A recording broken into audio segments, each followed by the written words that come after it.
Subscribe to our YouTube channel and press the bell icon to get the latest updates. Well, good afternoon, everyone. Let me welcome all of you to this ICS conversation on the evolving European perspectives on China in the COVID era, which is being jointly hosted by the Institute of Chinese Studies and Konrad Adenauer Stiftung. We have the print as a media partner. The event is also being live streamed on YouTube. As you can see, we have very impressive panel today. This ICS CAS conversation will feature three well-known Europe-based sinologists. Actually, I should say two Europe-based sinologists and one Washington-based sinologist. Andrew is based in Washington normally. We have Professor Frank Piquet, a professor of modern Chinese studies at Leiden University. He was until recently director and CEO of the Mercator Institute for China Studies in Berlin. Frank recently wrote a paper for ICS entitled China Through European Eyes, which in fact gave us the idea of holding this webinar. Dr. Andrew Small, a senior transatlantic fellow with German Marshall Fund's Asia program. Andrew is very well known in India for his book, China-Pakistan Axis, Asia's New Geopolitics. And we have Dr. Maria K. Olberg, a senior fellow in the German Marshall Fund's Asia program, who also co-leads the Stockholm China Forum. She is co-author of the book, Hidden Hand, How the Communist Party of China is Reshaping the World, which came out recently. And of course, we have a very important person, Dr. Garima Mohan of German Marshall Fund, who will be moderating this dialogue. Frank, Andrew, Maria K. and Garima have all participated in our events in the past, and they bring this formidable expertise and scholarship to this afternoon's dialogue. Welcome all of you. Thank you very much for joining this webinar. This conversation will explore changing European perceptions about China in the wake of the COVID era. Concerns in Europe about China were already on the rise prior to the outbreak of the novel coronavirus.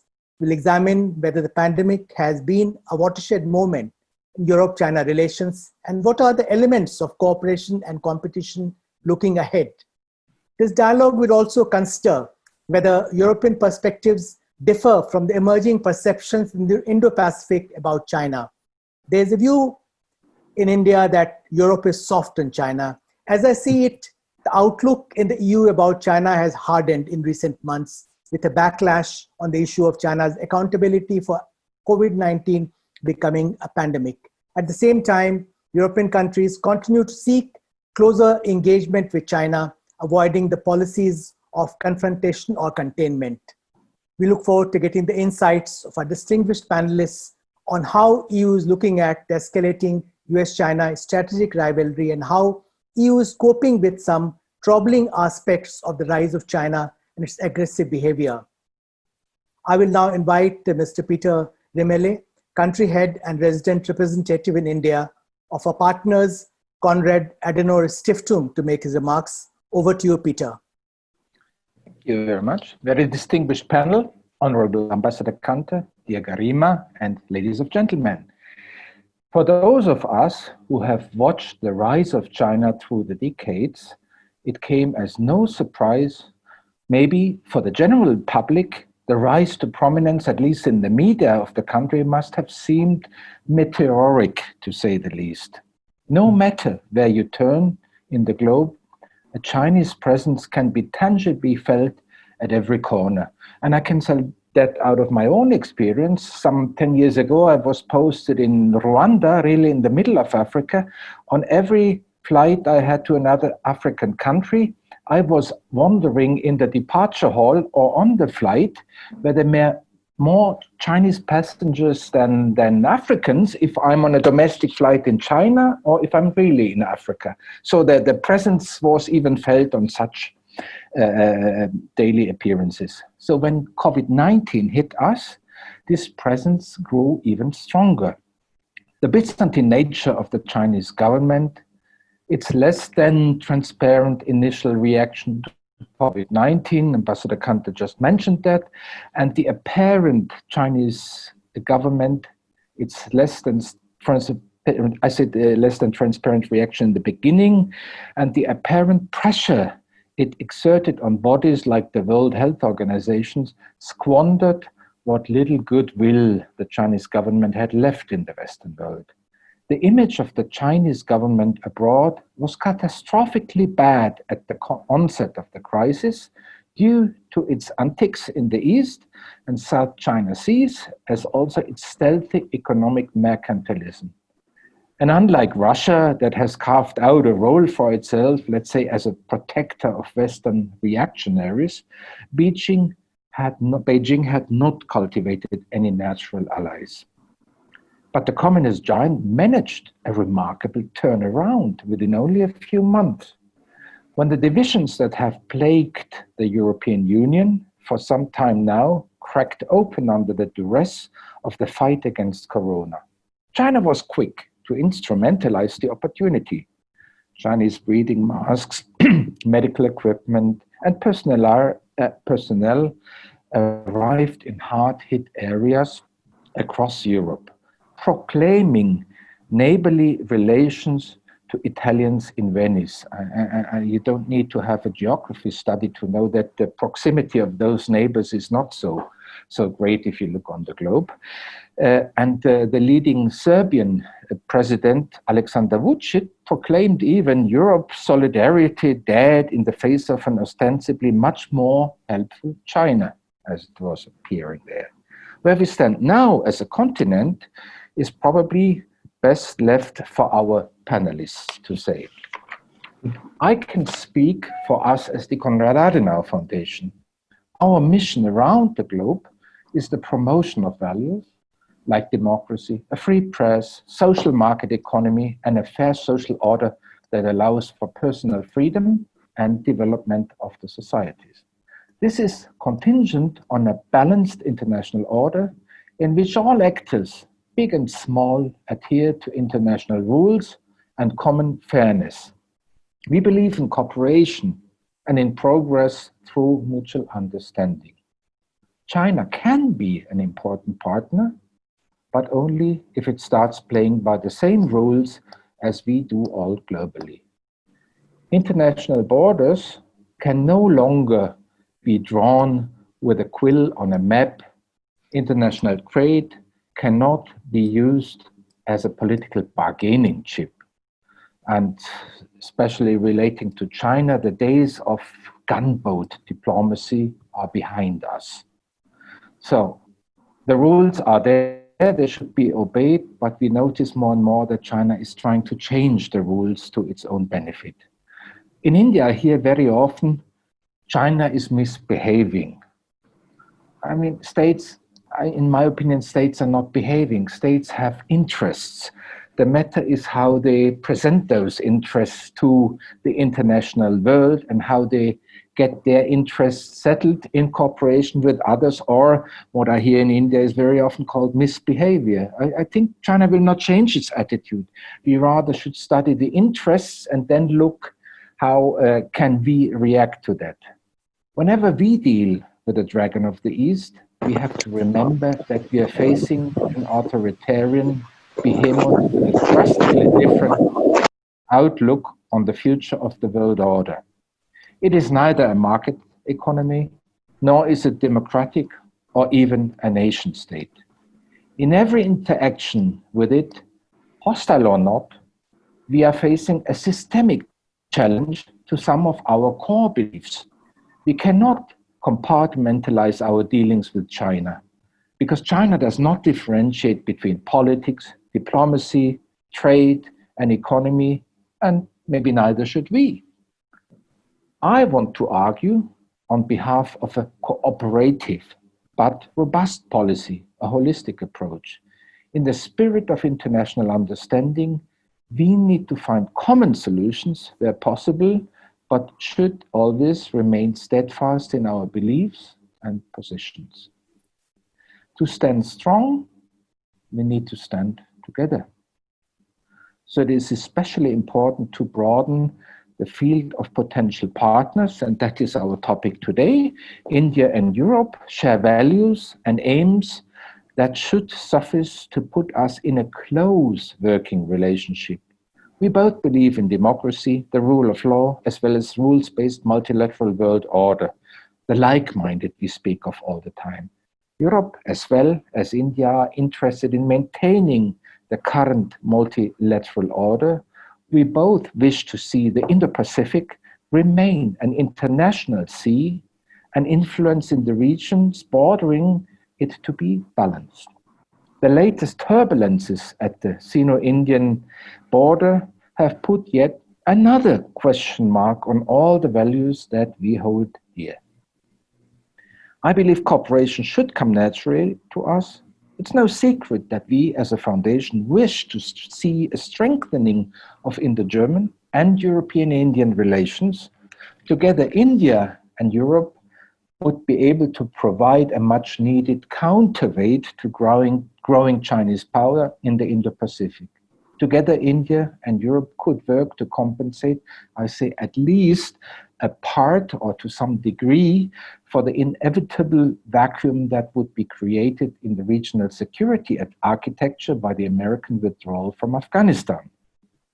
Again, together, we could bring a new impetus to the international fight against terrorism that threatens our way of life. I have talked about some of the core values of our foundation already. These values are shared between Germany, the European Union, and India. To promote them means to foster a better, deeper, and broad-based understanding between our countries. And I believe we can all agree that a deepened understanding, even leading to some kind of more formalized cooperation, is in all of our interest if we want to face an already arisen, and maybe a year ago I would have said more assertive China. Today I would formulate a more aggressive China. So I hope our event today can contribute to that, and I thank you for your attendance. I'll hand back to Ambassador Kanto or to Garima, whoever takes over now. Thank you, Peter. No, thank you very much for those very thoughtful remarks. What you said about the Chinese behavior, your characterization of China's present behavior. Also, very positive sentiments expressed by you with regard to a closer India, Germany, and India-EU partnership. Thank you for those remarks.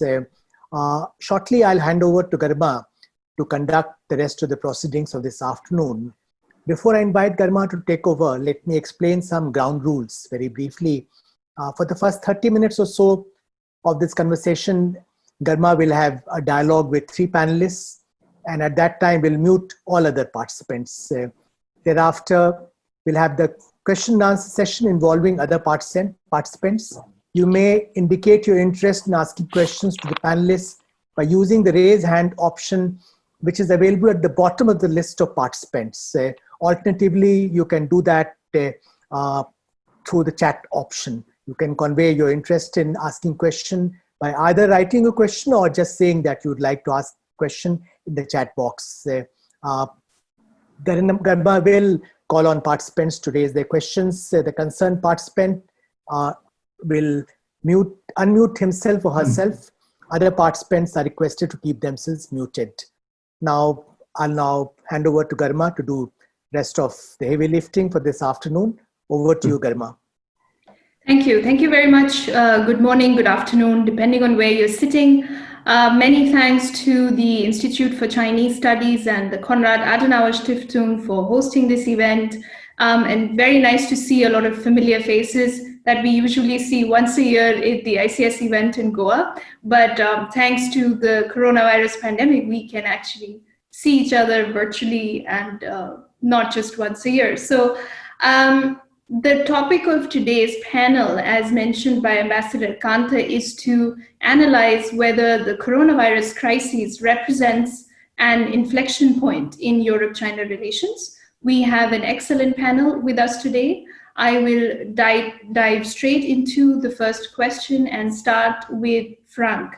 The coronavirus crisis has led to an interesting debate in Europe about the role of China. On top of the various Europe-China issues that already existed, there is a new layer of looking at China as a player in disinformation.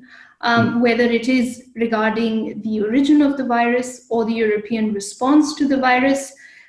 Chinese reactions have raised a few eyebrows in Brussels. We've had very strong statements from the EU's top diplomat Borrell, who argued that Europe has been naive on China, that perhaps we need to reconsider our China strategy. What I find quite interesting is that a lot of these debates are talking about Russia and China together when it comes to disinformation as posing threats to European integrity and security, which is a fairly new development. The rest of us have seen China's wolf warrior diplomacy. Europeans got a taste of it in this crisis.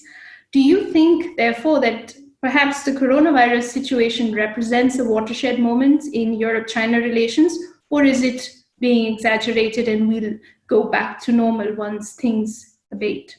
Over to you, Frank. I think you'll have to unmute yourself. Yeah. Oh, right. Yeah. Okay. No, I was muted by you. That's why. I think it's a little bit a little bit of both. It is indeed a watershed moment in the sense that it has opened many people's eyes in Europe about China's true nature. And also actually the changes in China's true nature, which are progressing very rapidly now in the direction of genuine superpower behavior with all the ugly aspects that has and that we are familiar with the US and also in the past with the Soviet Union. On the other hand, the issues that divide Europe and China are actually not new. They have been discussed over the last 10, 5, 3, 2, 1 years in various degrees of aggression, but they are now increasingly being seen in terms of a sharp dichotomy. In the past, we were more attuned to think about China as having a lot of problems for us, but also a lot of opportunities. And we want to take a measured approach by looking at some of them in a positive light, a way where we can deal with China. But then other issues we found that we had problems with and we had to deal with in another more confrontational way, perhaps.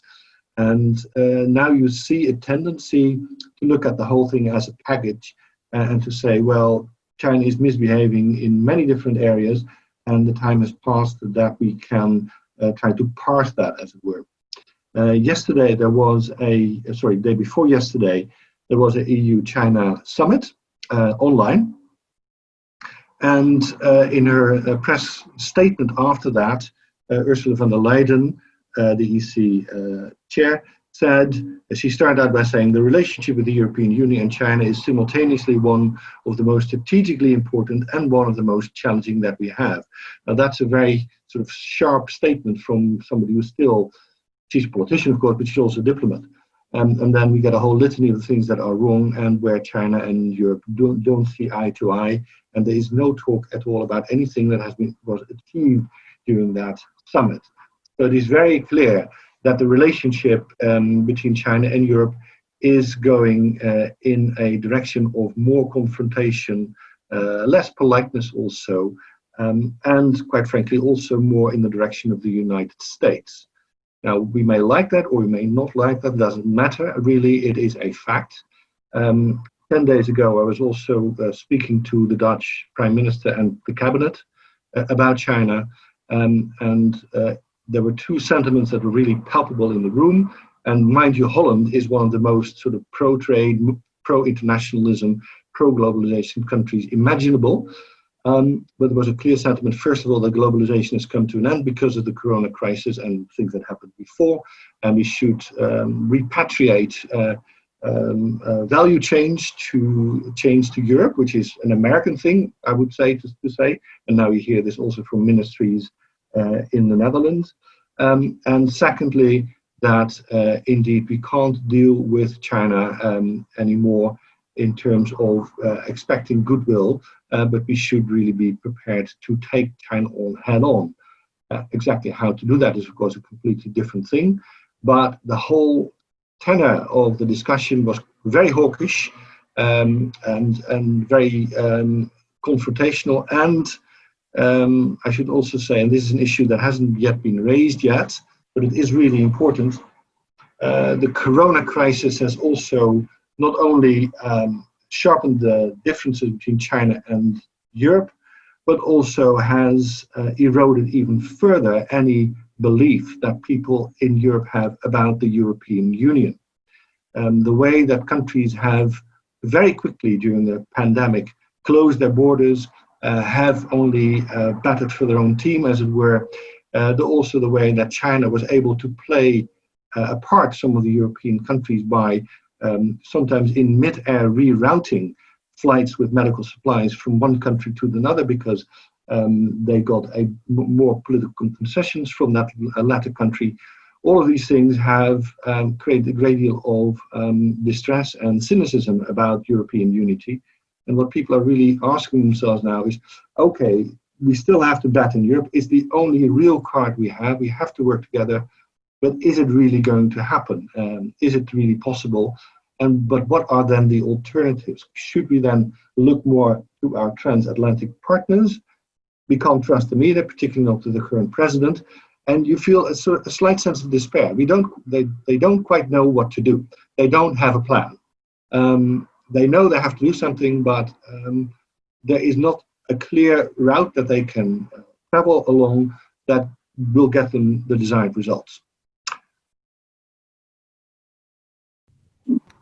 Thanks, Frank. I think you've laid the stage well. I'll move on to Andrew and ask you to respond to some of the things Frank said, but you've also written a piece recently exactly on this topic, on coronavirus crisis and how it can actually lead to almost a reset of Europe-China relations. You mentioned that perceptions that Europe had of Beijing that were already crumbling have now perhaps collapsed altogether.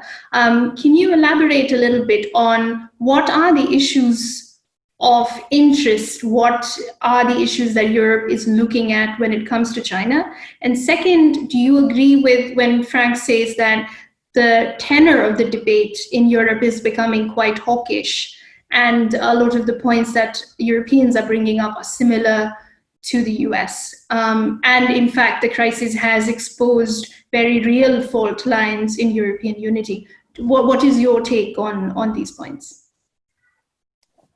Thanks, Garima, and thanks to ICS and Konrad Adenauer Stiftung for the chance to join this discussion today.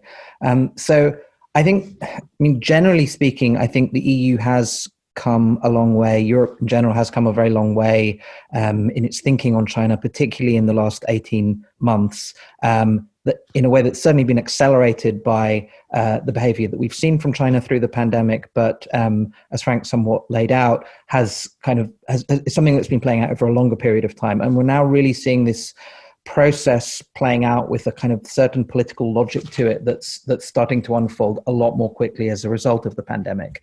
But I think in one way, the most important shift has been this recognition that Peter kind of talked about at the beginning as well. This recognition, particularly from the European business community, and driven quite notably by Germany's BDI, of the kind of systemic nature of the competition or rivalry with China that's now underway. That yes, China will remain an important market, of course, but the growing authoritarianism under Xi Jinping, the subordination of the economy to national security and ideological objectives, and so on, is not just a set of kind of values questions that can be pursued in a sort of discrete human rights box while commercial ties are then continue unaltered in the same framework. It basically requires a pretty fundamental rebalancing of how the EU responds internally, bilaterally, globally, in kind of basically all dimensions. And I think the thing that's important about this is a lot of this is not really about China policy as such at all. And I think sometimes in terms of trying to understand what the EU is doing about China, that can be this kind of fixation on what the EU says and does about a kind of classic China issue set, or the bilateral summits and things. But I think what you've had a view evolving on the European side, which is which one certainly sees in the US as well, that a lot of the major dimensions of competition with China are going to be about economic, technological, and regulatory power, and that you need to essentially be able to kind of mobilize new instruments and resources to be able to deal with this much more seriously. To take the Belt and Road as a really obvious example, you can use all the strong language and coercive tools that you like, but if your industry can't compete with China's telecoms and technology offer, if you can't mobilize alternative infrastructure and development financing effectively, if you can't take on Chinese subsidies in third markets, if you can't bind countries into your model of trade, data, standards, then the balance of power in the world, the international security environment, the values and norms that are there are all going to shift in an adverse direction. And the big challenge really on the EU side is not just therefore about the kind of China policy dimensions as such. It's can the EU start really using the power of its market and the economic resources it has at its disposal to take on this kind of strategic challenge that China represents. And I do think, yes, there have been failures in the last period of time, and yes, there have been difficulties, but you have seen quite a lot of important shifts in the last couple of years in this regard. I think a lot of the moves that you've seen have been as much on the kind of almost like defensive instruments, ways of constraining China's capacity to take advantage of the openness of the European economy, the moves we've seen on investment screening, on trade enforcement, on procurement, on 5G, and the thing that we actually saw last week, which in some ways was even more important than the EU-China summit itself, these very striking proposals that we saw on competition policy that the EU issued, which, I mean, competition policy is, as Microsoft, Google, and others know, really one of the most powerful tools that the EU has, but was never deployed in a serious way to deal with Chinese practices before. And it's something that the US, for instance, still hasn't even really attempted to try to do. I think you've seen a lot of progress on the kind of internal self-strengthening agenda, industrial policy agenda, and things. And I think this really major departure point that the EU's recovery plan represents. I think one of the biggest problems for ensuring a coherent China policy in the EU over the last decade was the kind of north-south divides that followed the Eurozone crisis. If we get this recovery plan through, if we get the new EU budget through, that would really quite radically change that kind of the intra-European bargain as a result. We'll see whether the Dutch, for instance, are in the end willing to sign up to this. And I think the EU has also, during what has been really a clear, very difficult period of time for global trade, continued to push ahead very rapidly with a lot of these FTAs, and in some cases data agreements as well. Japan, Vietnam, Korea, Canada, the much more complicated Mercosur deal. I think it's lagged a bit on getting connectivity finance and things mobilized, but again, still the prospect in the new EU budget, you'll have that. Now, I think it would be better, clearly, if you had kind of clearer and tougher language from the EU and China in general. But as Frank mentioned, I think you saw that moving in a very different direction, including the remarks from von der Leyen this week. It would be better if you were able to threaten sanctions over Xinjiang and Hong Kong, French and British presence operations in the South China Sea, naval cooperation in the Indo-Pacific is all very useful. And yes, there are still a lot of these kind of big battles being fought out over China policy in Europe. But I think the striking thing as well in the last period of time has been that whether it's in the Bundestag or in Westminster or in the European Parliament, this kind of greater democratic engagement that you're seeing with kind of China policy issues in Europe is now pushing things in quite a different direction, is moving things harder in towards some of the kind of more robust policies that we'd want to see. But I mean, I think it's possible to come up with all sorts of measures that would pass a kind of confront China virility test that would also be completely self-defeating. And I think the big question really in the next period of time is as much going to be if competing with China effectively is, as Peter partly also suggested at the beginning, going to be really critically dependent on getting the leading democracies and economies of the world to mobilize their resources collectively, strengthen each other's capacities to act, and so on, given that, of course, as India, the EU, the US, Japan, of course, as well, in aggregate, we will continue to dwarf China on most metrics long into the future. if that's the case, I mean, I think then the kinds of instruments and platforms that the EU has been putting in place over the last period of time are still going to be a very central part of that effort. Even though I think a lot of the debates that we're still seeing and that Frank talked about, the difficulties that we have in terms of pulling together a coherent response within the EU are of course still going to be there in the next period of time. Thanks, Andrew. I think that's a very interesting point, that often from India, when we look at EU's responses, we look at EU statements on very classic China policy things. And in that process, we miss a lot of these interesting things that are happening on trade, on technology, on business, on subsidies, all these internal debates, which might not have a direct link to China per se, but will have an impact on not just EU's relationships with China, but also its partners. We'll come back to that. I think I want to bring in Mareike at this point. Since we are looking at the impact of coronavirus crisis and China, for us in Asia, we've seen a very aggressive response from the Chinese on a lot of territorial disputes from India, Japan, Taiwan, South China Sea, which have interestingly come in tandem at a time when a lot of these countries are involved and busy with their internal coronavirus responses. How is this being perceived in Europe? Of course, there's no territorial engagement and crises between Europe and China, but are there issues regarding security, Europe's integrity, where Chinese response is seen as a little bit aggressive? Thank you, Garima, and also thank you from me to ICS and Konrad Adenauer Foundation for having me here. I think, you will know better than me that the perception of a lot of the things that are going on in Asia seem a little far away in Europe. It's been very hard to get attention, for instance, for the China-India border, well, mini invasion, really.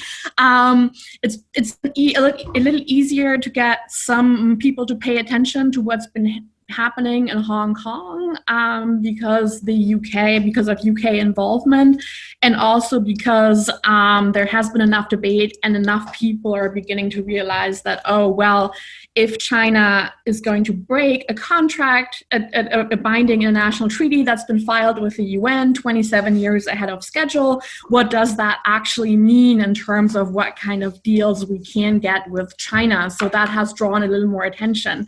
But other than that, I think the main concerns in Europe, even though obviously we don't have any border conflicts because we don't have a border with China, but we have, I guess we have seen a lot more concerns. You already hinted at this in the area of hybrid threats, in the area of disinformation, interference, and European policies on the part of China. And basically what happened here is I would say China really overplayed its hand. It did a lot of the things that the Chinese government has been doing in Europe in the past, but it did it against a number of countries at the same time and much more aggressively than in the past. So for instance, the first example that obviously caused a lot of concern in Europe was mass diplomacy, the very aggressive approach to push to get governments to thank China for their mass delivery that then often actually either didn't arrive or had to be fought for, or were the mass ended up being defective. And yet you got all those requests from the Chinese government to please thank China or else, or to make sure that perhaps your national policies are in line with Chinese interests or else. So there were a couple of reasonably overt threats issued. On top of that, I think a lot of governments finally woke up to the fact that the Chinese government doesn't only talk to national governments, it also inundates local governments at the state level, at the city level, with letters, and tried to get local governments to actually issue statements praising China's response in return for better access to medical equipment. And the way that the scarcity of crucial equipment was weaponized in a way, I think did not go down well in most European countries, with a couple of exceptions. I think the Italian case made slightly different because anger in Italy was more focused at the EU itself rather than at China. But by and large, this caused a lot of backlash. Then you have the issue of disinformation, which Europe had started paying attention to disinformation emanating from China, though this was really the first time recently that Europe actually called out China and listed it alongside Europe. In the past, Europe had been looking at Chinese disinformation, but was always hesitant to name and shame China in this regard, and for fear of endangering relations. But in this time again, this aggressive approach, especially by some of the diplomats. There's one guy in particular, spokesperson at the MFA, former Chinese ambassador to Pakistan, Zhao Lijian, who's kind of the wolf warrior in chief, who very aggressively distributed conspiracy theories, such as that this originated in Italy instead of in China. One of the main conspiracy theories, taking the words of Italian doctors and twisting them to make it look like this started in Italy. There was a very aggressive campaign by the Chinese embassy in France against France, twisting, claiming that French doctors had left their posts, and claiming that French lawmakers had made racist remarks, and all these things simply weren't true. And this is not something entirely new. This wolf warrior approach has existed before in Europe, but it was used very selectively against basically one or two countries. The main example is Sweden.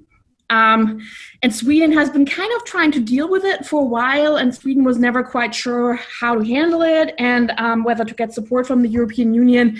The European Union was never quite sure what to do about that either. But this time around, it didn't just hit Sweden, a country which might choose to shut up, but actually hit a couple of major European countries that decided not to shut up about it. So we had this, which to me is quite remarkable, that the EU came out after the mini summit, the video summit, to actually give a contrasting statement. Because in the past, what I've always seen with these dialogues is China and the European side meet, whether that is at the EU level or whether that's at country level, then usually the Chinese side will put out a report afterwards in which it talks about, European diplomats praising China and talking about how everybody is on board on everything. And it's kind of the first time for such a large event that there's been major pushback.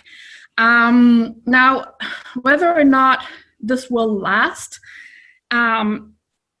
it's unclear. I think if it will last, it will not be because of this single episode, but it will be because this is bound to continue in some form or another, because obviously we are in no shape or form over this crisis yet. This is going to be with us for a number of years, really. So I think I do think it's going to have a lasting effect on the relationship, but primarily because of this long-lasting effect. Maybe one last thing that I want to say, because we tend to think of in Europe obstacles to a tougher China policy. We tend to look at, countries like Greece, like Hungary, like Italy. We tend to look south and east. I think this really puts the blame a little wrongly, because I think when I think of obstacles to tougher China policies, I actually think of the major European countries whose economies are a lot more invested and a lot more dependent on the Chinese market, principally Germany. Germany obviously likes to think of itself as we're driving this tough on China policy, perhaps, but I think it's really more of an obstacle, because right now German industry is, of course, panicking about what's going to happen to the Chinese market and what they're going to do economically. So if I see any obstacles to better, more united, tougher China policy, I see that in Germany. Great. Thank you so much, Mareike, for those very interesting remarks. We've had the scene set by our three panelists. As Frank mentioned, the overall discourse tone, tenor of Europe on China is changing. Andrew hinted towards all the different policy instruments that the EU is using, whether it is 5G, trade, tech, businesses, subsidies. A lot of these were places where pushback to China is apparent. And Mareike very clearly outlined the discourse that has changed, the whole disinformation question, looking at China as a potential threat to European integrity, going beyond the usual north-south, east-west ruptures, but really something that we see across the board. I see a lot of people have already started asking questions. For the Q&A, I'd like to first invite our print partners for today, our media partners for today, from the print. Jyoti, the floor is yours for the first round of questions. Garima, thank you so much for this. And once again, I'd like to thank Ambassador Shokanta for the Prince partnership with the ICS. I have two quick questions. The first is for Mareike, just to take up on your last line, Mareike, actually, where you said that German industry is panicking over what could potentially be a distancing between, say, the European Union or specifically Germany and China. How is your government, how is Germany, or how is the government, and how is the EU going to react to this? Because if your wealth, if a large part of your wealth comes from China, then how do you deal with that, especially if you temper relations? And my second question is to all of you, to Andrew Small as well as to Frank Beaker, which is the clashes in Ladakh between the Indian soldiers and PLA, and you refer to them, Garima. How does Europe look at that?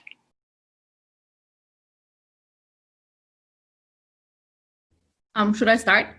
So what is happening there? I can mainly perhaps speak for the German perspective. Of course, there are attempts to mend relations. Our Chancellor Angela Merkel has come out, I think, on a number of issues, including Hong Kong specifically, saying that Germany isn't going to do too much on that because we have an interest in preserving good relations with China. So she was actually quite open about that, shooting against that. I know that a number of high-profile German companies have negotiated a deal with the Chinese government that their managers can fly back, even as Chinese nationals around the world aren't even allowed or don't have the opportunity to fly back into China. So you see some concrete efforts to make sure that not everything breaks off and that you get people back into the country. And obviously, the Chinese side is interested in that as well, because the Chinese government is also seeing what is happening. So they're willing to grant, I guess, German business preferred access. I don't even know that this is necessarily a question of the entire German economy being extremely dependent on China. There are some studies that suggest that the actual dependence is actually much lower. But the thing is, some specific sectors, such as automotive and some other industries, are highly dependent on China, and they perhaps have a larger political influence than, say, small and mid-sized German businesses. So it really remains to be seen how this plays out, the pressure between industrial pressure and the overall thrust in Europe as a whole to take a more critical stance. That is definitely something that is also on my radar to watch, how that's going to play out in Germany specifically.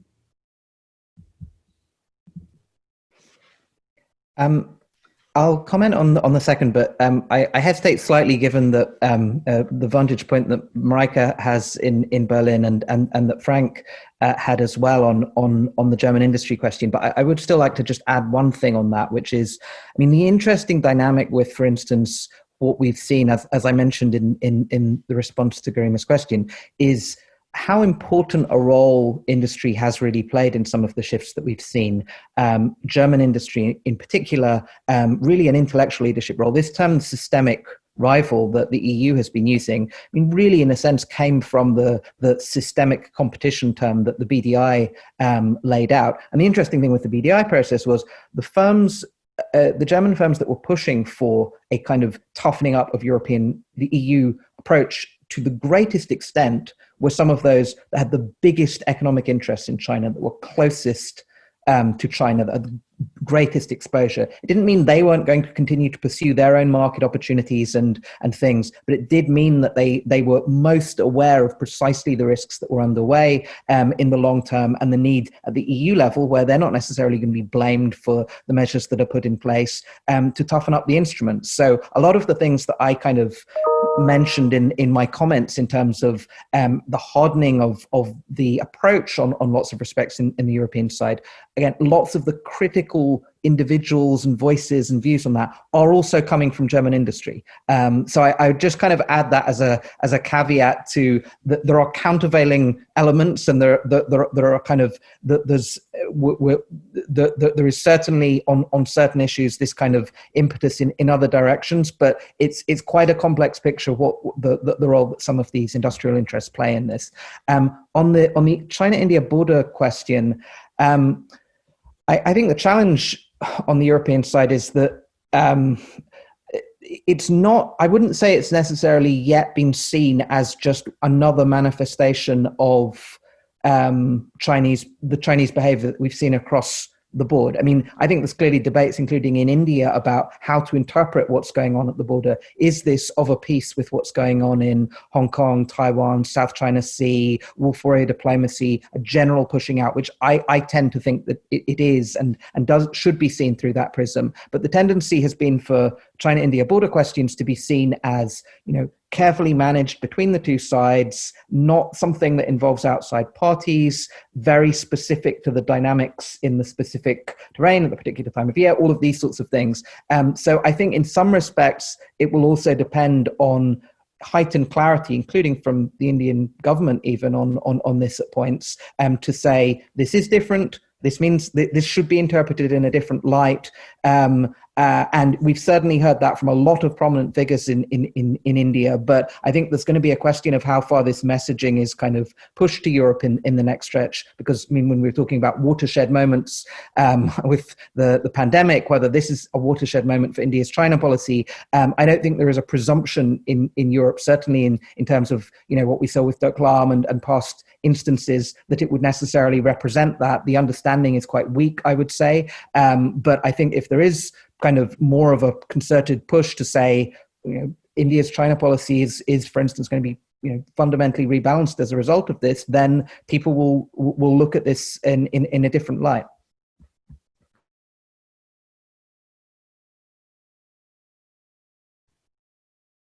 Frank, would you like to come in at this point on these questions? Not really. I don't have anything really major to add to this. Just one or two things. First of all, that the issue of what happened in Ladakh is indeed something that foreshadows Chinese more strategic and aggressive behavior across the world. And Hong Kong, Andrew pulled in Hong Kong, quite rightly so. That awareness isn't here. In fact, in many European countries, awareness of the Indian-China relationship is very limited to begin with. But it also touches on the bigger issue for Europe, which we haven't really started thinking about, although I think Peter Rimmelen mentioned it, and that is an alliance of the willing. If India does indeed increasingly get to feel the brunt of China's strategic agenda, then that may be a way of arguing more forcefully for such an alliance of the willing. The only mistake that often is made, and it's a very natural one because I'm making it myself as well, is to think of this as a systemic issue. So democracies versus authoritarian countries. I think that would be a wrong way of looking at it. We should be thinking about it more sort of clear-headed as how do we deal with a rising superpower quite regardless of its political system. And then an alliance, if we want to forge such an alliance, should also in principle include other countries that are not necessarily fully democratic, but which share the interests of keeping China in check, if you can at all, with us. Thinking of it as simply democracy versus authoritarianism will, I think, send us down the wrong, in the wrong direction. Thanks, Frank. And Jyoti, to your question, just to add to what Andrew was saying, looking at the media coverage in Europe of the Ladakh crisis, India-China border, there's a lot of both sides must restrain, both sides must do this. It's very complicated. Even us in India, we're looking at different maps and everybody is talking about fingers and it's very hard to understand. what exactly is going on. But here, I think strategic messaging becomes really important. A lot of German and other newspapers quoted Global Times, and they quoted the Chinese Foreign Ministry statement simply because in the news cycle, they were the first ones to put it out. I think it's also in the sense of how we are managing our strategic messaging, and that's the point that Andrew made too.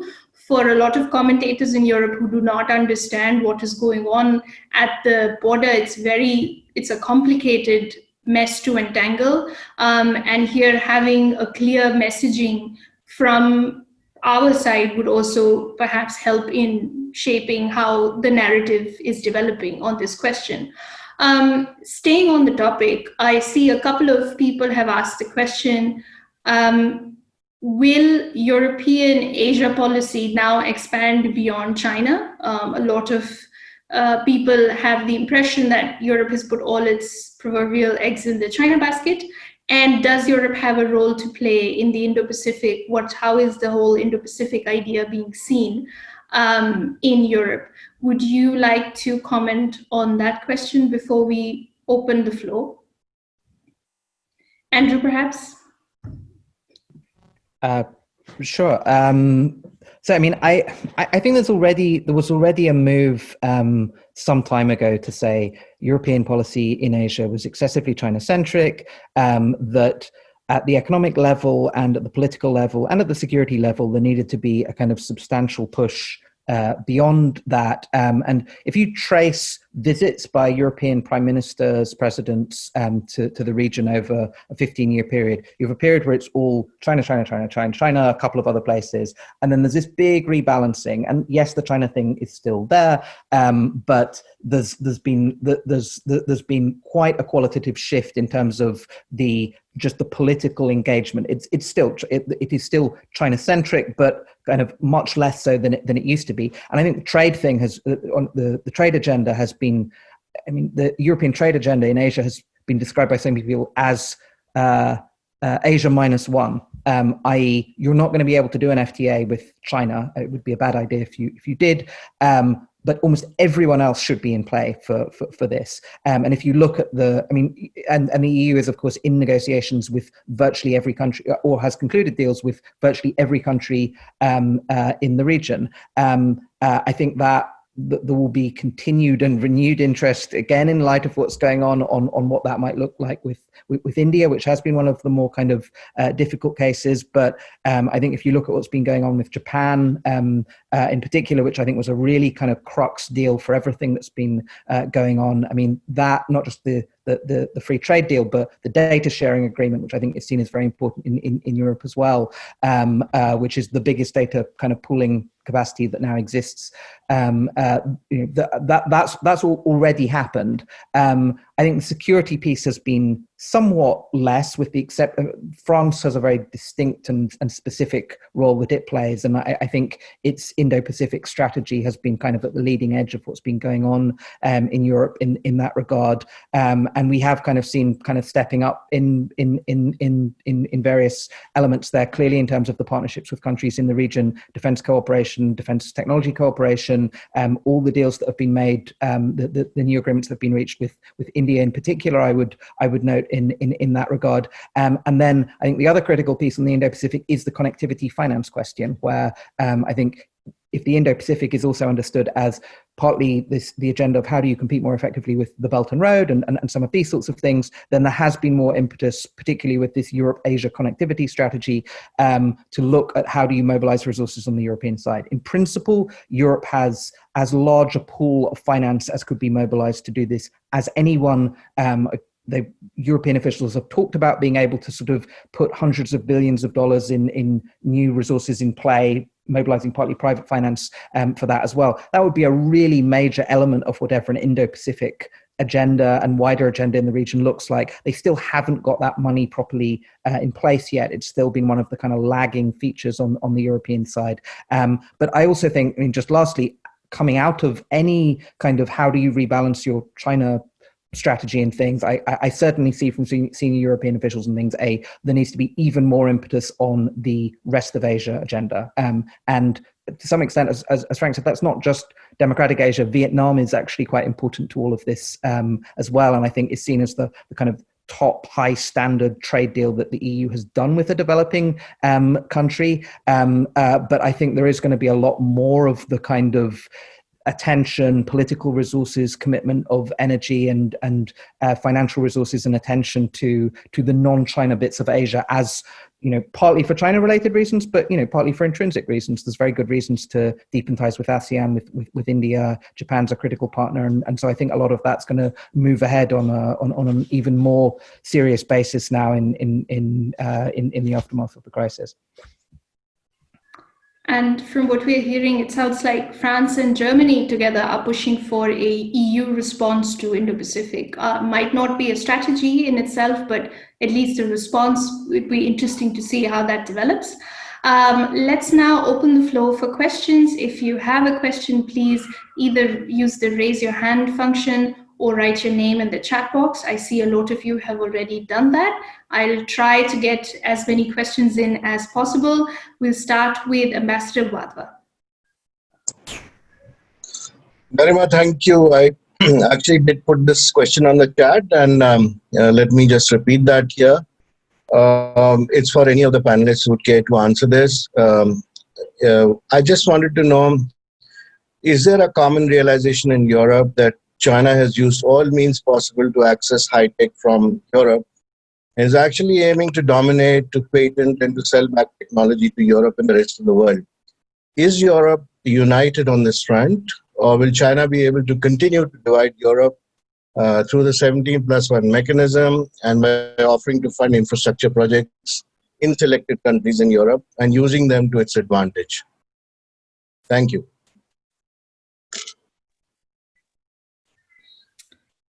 Would anyone like to come in on that question?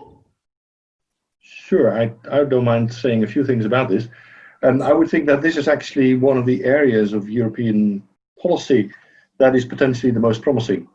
There is a widely shared realization that China is indeed shopping around in Europe for high tech and businesses that control or develop such high tech. Also, that relationships of research and development between universities, for instance, are not necessarily innocent, but do sometimes serve strategic agendas that we would want to oppose. So there is a rising awareness of this, particularly in the last two and a half years. There is now also talk at the EU level of actually coordinating this kind of policy to look at what could be done from a screening mechanism for research and development projects. So I think this is actually an area where the European Union and individual European countries can work together quite effectively. It does play to a certain extent to the strengths of the EU in terms of putting together clear regulations, clear rules that are then rolled out across Europe to deal with China in this way that will help us fend off their shopping behavior.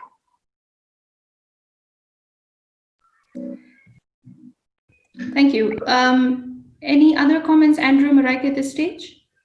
I'd just add on the 5G question has been kind of a wake-up call as well in some respects. I mean, it's been. I mean, the second part of your question, kind of, how far are there still splits on this question? There has been it's been a difficult process getting to a place on the telecom side of appreciating what's at stake, not just as a sort of internal European security question, but precisely as you frame it, a kind of long-term global technology competition question.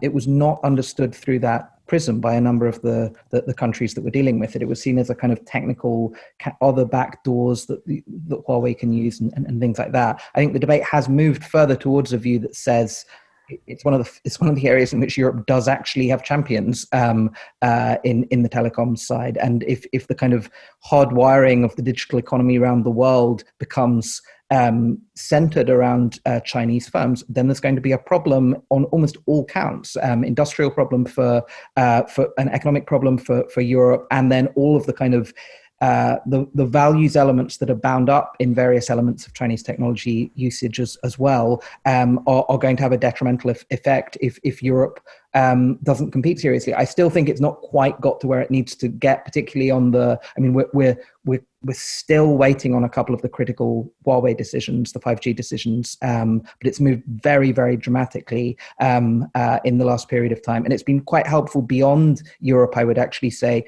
on the American side, I think the appreciation that actually you're going to have areas in which you don't have firms in these sectors that can compete. The US side is running around right now offering finance for Ericsson and Nokia in third markets in order to ensure that European firms, rather than Western firms or non-Chinese firms, are able to compete. And I think on the kind of, if you're looking at industrial policy questions more broadly between countries and things, I think the 5G debate has been helpful in catalyzing more of an appreciation that it's going to have to be a joined up effort on lots of these things. It's not going to be the US alone or Europe alone in doing this. But I think we're still not quite there yet on some of this. And the UK decision was a really important one in the last period of time, but even in Germany, we're still waiting for the final cut on this, for instance. And so I think there's still some, and it's going to have quite a critical effect on where all of this comes out. Thank you, Andrew. I'd like to bring in Ambassador Puri at this point. Very nice to have you on the panel. Since you were our ambassador to the EU, perhaps you have a comment on how things have changed since you were in Brussels on the China question. But I'd also like to ask you, has India capitalized on its partnership with the EU enough in this sort of changing global scenario? Vis-a-vis China, we've sort of stepped up our engagement everywhere. Do you think we've capitalized on the EU enough?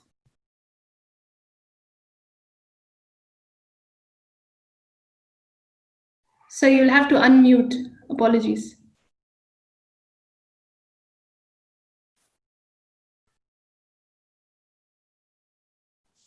Yeah, am I on? Yes. Yeah. Thank you, Garima. And Ashok, I want to say thank you to you for focusing on the second largest economy in the world without the UK. It's not there in India. Garima, I hope it answers your second question straight away. Let me ask you the question that I wanted to. For me, including from India's perspective, the most important thing is, and if I use this word in reverse, the containment of China, i.e. bring them into the rules-based order and let them be part of what they are. That they are going to become the largest economy in the world is not in doubt. That's not the issue. I believe they were wrong-footed by COVID, so this is an opportunity. I believe the key issue is the US-EU divergence on taking key strategic decisions. And we are all, as a result of it, not being able to coalesce forward. It also means that in the COVID case, we were, in a sense, let me tell you, shortchanged by global leadership of the free world. What happened?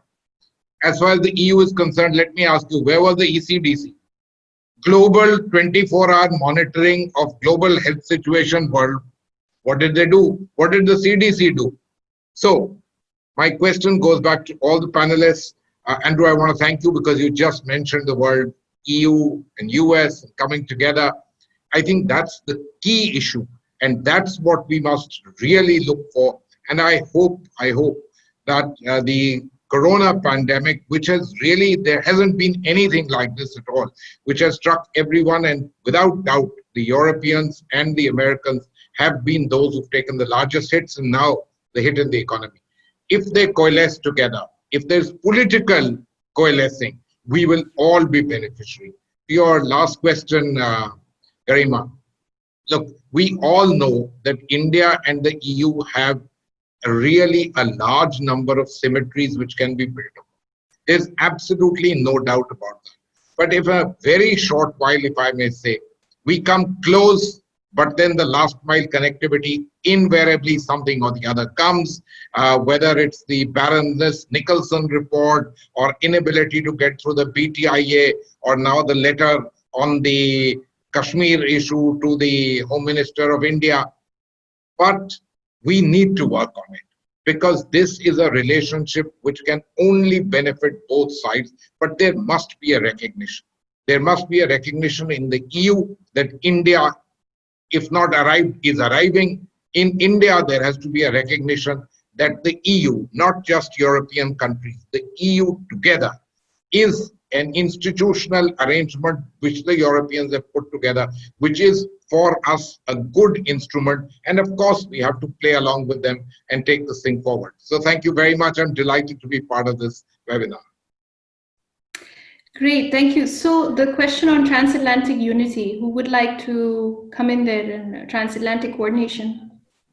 I can, if you want to. Yes, please. Okay.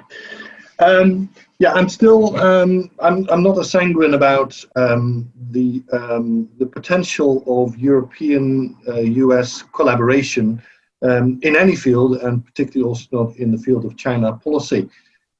This has less to do with Europe and China as such, and more to do with the United States. And we can, of course, say that, yes, we now have a strange president there, and after the election, hopefully it's all going to get better. But I still have to see. The very recent US-China policy statement is full of American interests, American strategic interests.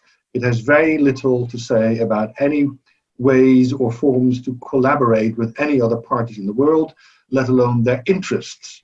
So this is actually a superpower that is now retreating back onto its own turf, its own interests.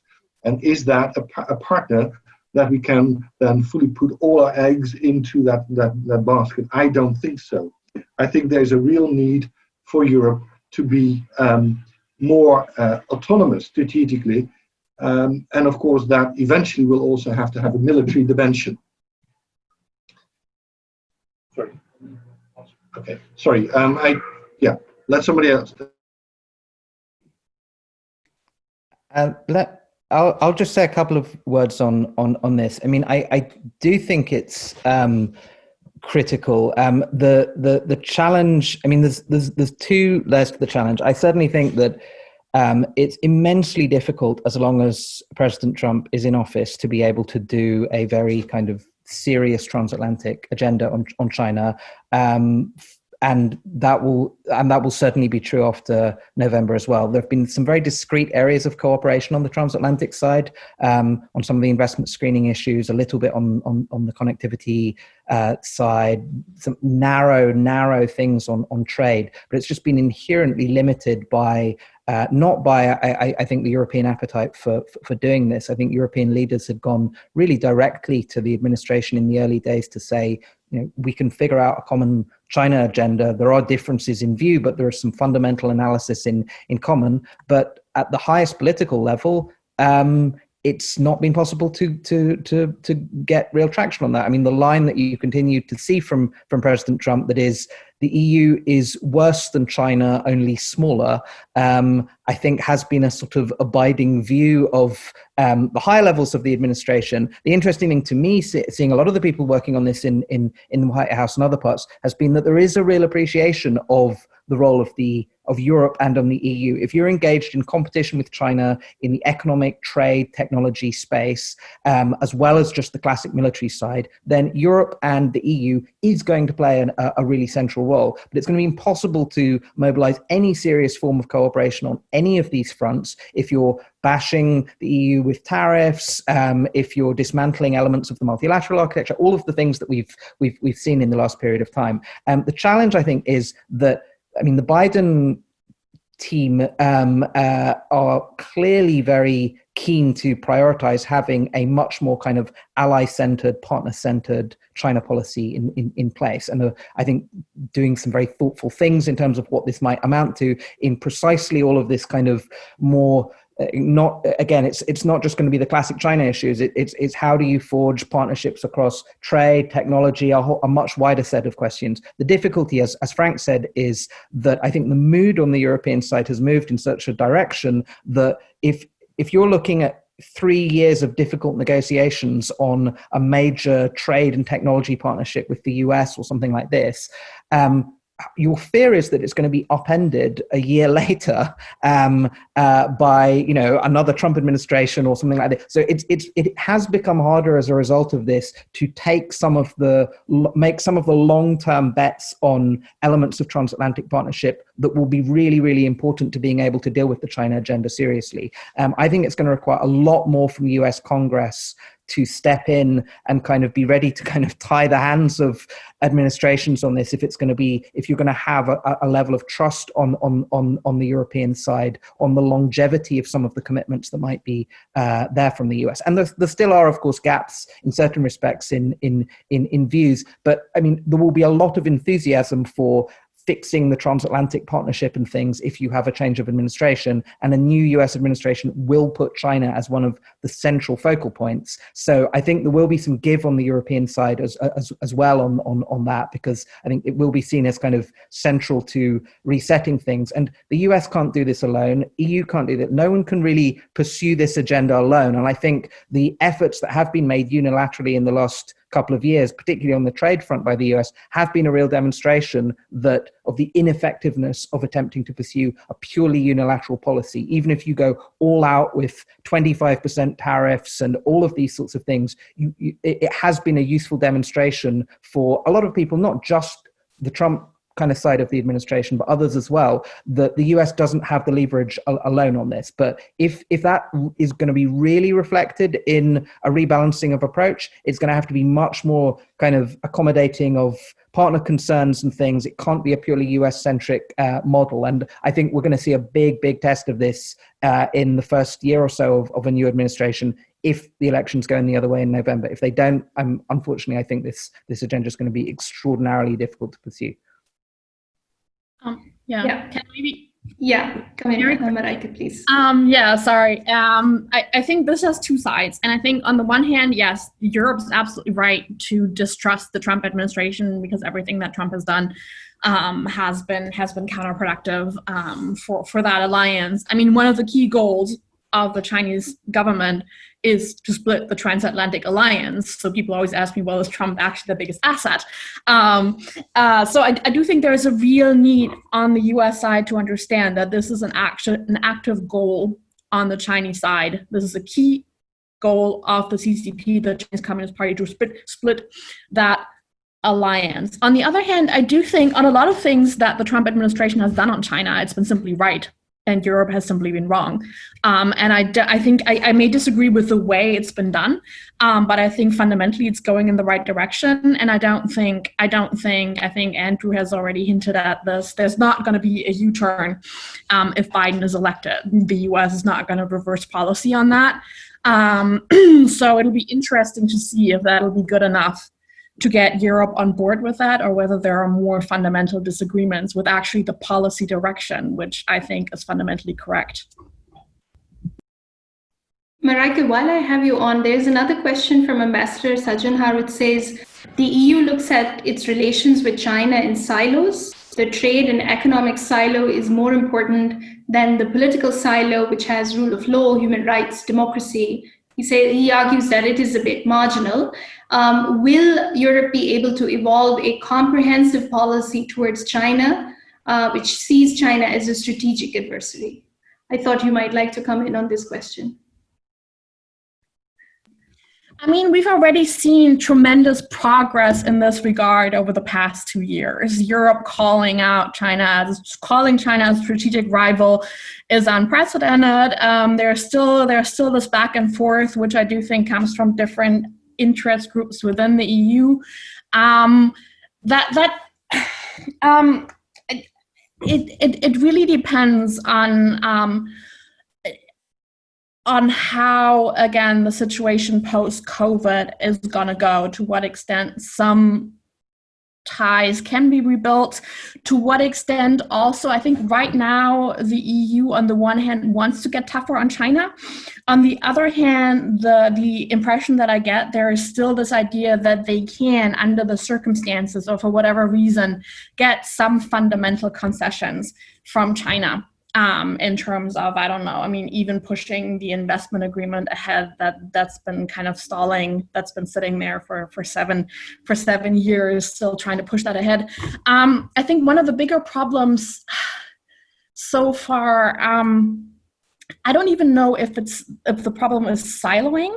To some degree, my bigger concern has been the lack of siloing. So the idea that if we come out too strongly on criticizing China on aspect A, B, and C, then we will not get the cooperation that we need with China on health, on climate, on a number of other aspects. And I think this is a fundamentally wrong approach.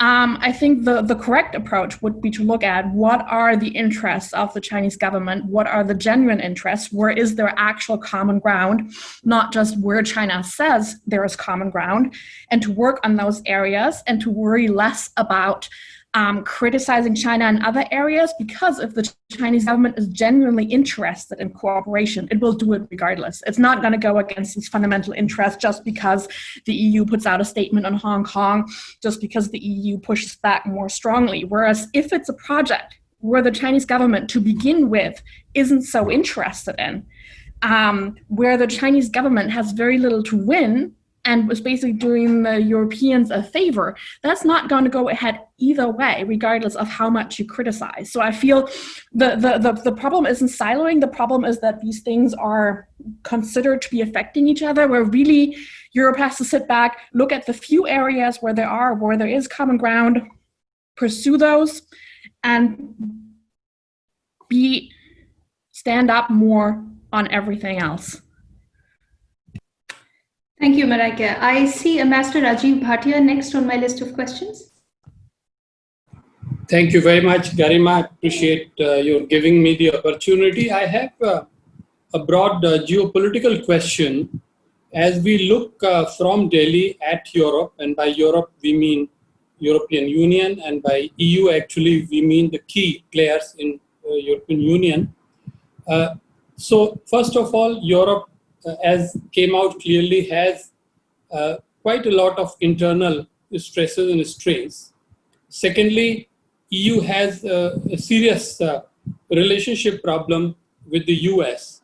Thirdly, Europe has still not been able to normalize its relations with Russia. And now, to cap it all, EU has serious strains in its relations with China. So in this broader picture, may I put the question to Professor Frank Piek to enlighten us as to what really are the broad policy options for European Union? Easy question for Frank. Yeah, that's a massive question. And when you lay it out like that, I mean, the only response is that is one of extreme pessimism, because we seem to have created or risen to problems without creating any opportunities. I think that the fundamental way out for Europe is to be more autonomous and work more on the basis of its interests, rather than on the basis of either perceived loyalties or perceived systemic similarities or shared ideologies or ideals. And I think that is still, that kind of realpolitik is still some way from coming within the EU and in Europe in general. For a very long time, and really since the end of the Second World War, we have been sitting on under the American security umbrella and been able to actually free ride on that and not think about the really hard choices and the really hard issues that you have to tackle if you are an autonomous, if not independent, strategic power. So ultimately, I think the only solution, but it is a little bit high in the sky, I admit, the only solution for Europe is to become more of a genuine strategic power that looks at its genuine interest, and then isn't also afraid to work with Russia, for instance, if that is necessary in particular areas. Bludgeoning Russia as the ultimate enemy is ultimately an American agenda, it's not a European agenda. And we should not be afraid to look at certain ways of working together with Russia, not across the board, of course, if that suits their own purposes. Likewise with India, likewise with China. But that will require a fundamental reset of the way that Europe, the European Union, I should say, thinks about foreign policy. So I'm not optimistic that that is going to be possible in the near future. Since this is a broader question about EU foreign policy and we're sort of almost out of time, I'd like to invite the other two panelists also to give us final words and closing remarks before we close the session. Who would like to go first? Perhaps Andrew? So, I mean, on the very broad question, I suppose the interesting thing is all the countries that are then left off this list, and in one way they do also have, in lots of cases, things in common as well. And I think there has been this kind of sort of middle power effort effectively in the last period of time between a lot of the other actors who are then trying to figure out how to deal with certain powers that are throwing their weight around, and in varying ways undermining or diminishing commitments to the multilateral system, and figuring out how to hold a version of that together during a period of time in which the critical supporter of that kind of multilateral system has taken a very different approach, the US in the last period of time. And I think the sense is on the European side that in each instance, this has not been precipitated, these problematic relations have not been precipitated by actions taken on the European side. I mean, the annexation of Crimea, the first kind of change in borders in Europe by unilateral force is something where there's still been a willingness to hold the line that unless there's a rebalancing in the approach to Ukraine, that it's not possible to make progress there. And then the big China rethink is underway, which we've been discussing, and then the US situation is one where I think people are basically waiting to see what happens after the election, but then, as Frank somewhat suggests, planning for a scenario in which that you're not going to have the version of the transatlantic partnership that used to be there. I still remember seeing a senior Japanese diplomat shortly before the last US elections talking about Japan's long-term choices as well in this regard. This was before Trump had won, and there was just this sort of panic about the fact that it was now going to be impossible to make some of these kind of long-term judgments about and commitments on the defense relationship if there was the possibility that you had a US president who might be willing to kind of tear all of this up.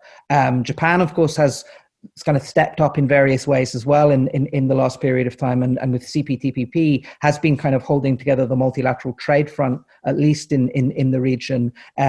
I think all of this will look very different. The entire framework will look very different if you have if you have a change in the US presidency. There is still a kind of even with parts of Europe that want to do the kind of strategic autonomy agenda, there is still other bits of Europe that I think are still very keen to put the kind of transatlantic relationship at the key, at the center of the European agenda, partly because it all looks so difficult if that's not there. It looks very difficult on the security side. It looks very difficult to defend kind of values that are not just European values, but that are a certain view of kind of universal values. If you don't have the US occupying a certain sort of role, the options all start to look much more difficult. I think it's going to be much harder rethinking, and I think versions of what that strategic autonomy agenda look like will be pursued with a different kind of vigor on all sorts of fronts.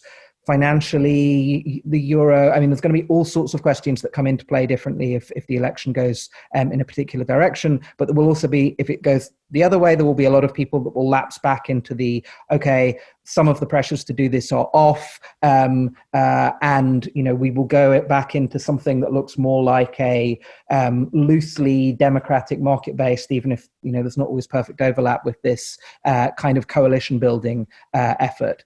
So I think we will see in November or December that kind of big reflection point, which will pull some of these other questions into play, including on Russia, as Macron and others have kind of put up as a kind of revisiting that might be kind of necessary in light of the new context that's emerging. But I honestly think a lot of this is going to be on hold until we have at least a little bit more clarity on what the next few years are going to look like.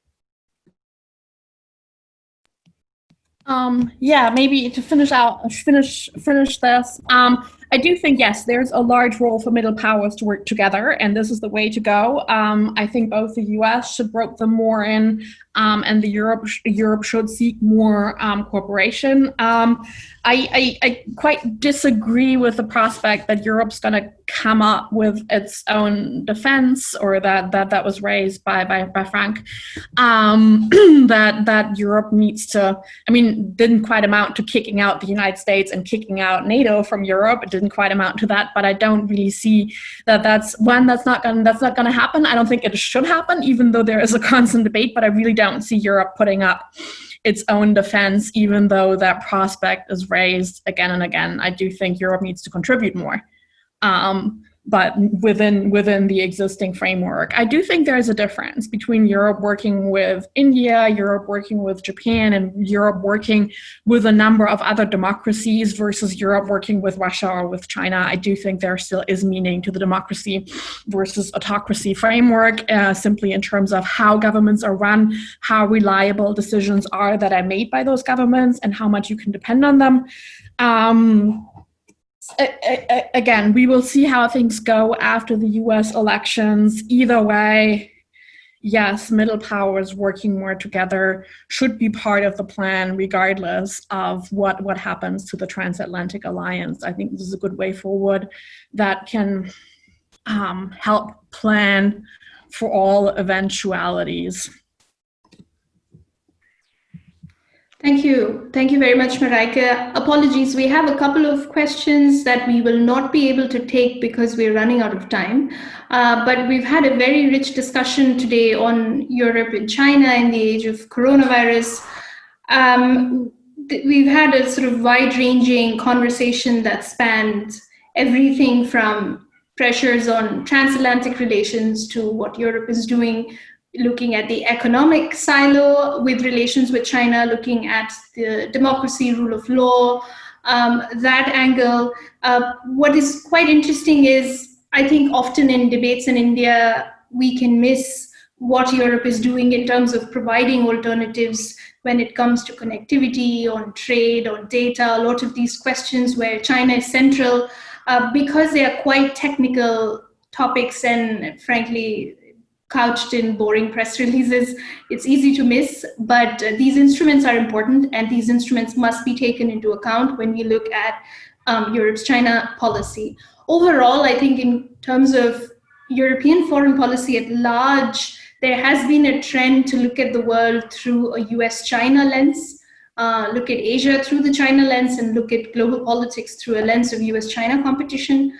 It is a welcome trend, pushed by lawmakers rather than governments. We've seen sort of parliamentary coalitions coming up across Europe of working with other democracies, working with other middle powers. And I think that's an interesting trend for us to follow as we look at how European foreign policy will evolve.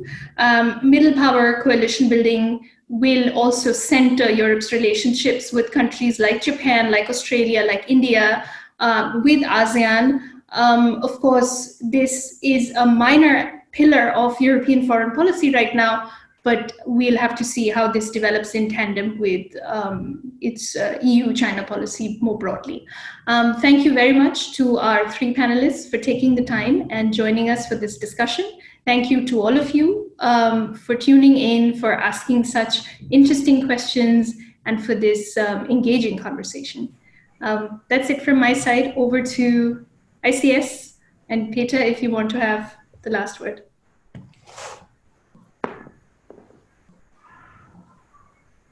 Thanks, Garima. I think we'll conclude here. Thanks. I would like to again thank all the three panelists and Garima for very stimulating, scintillating dialogue that we had this afternoon. Thank you very much.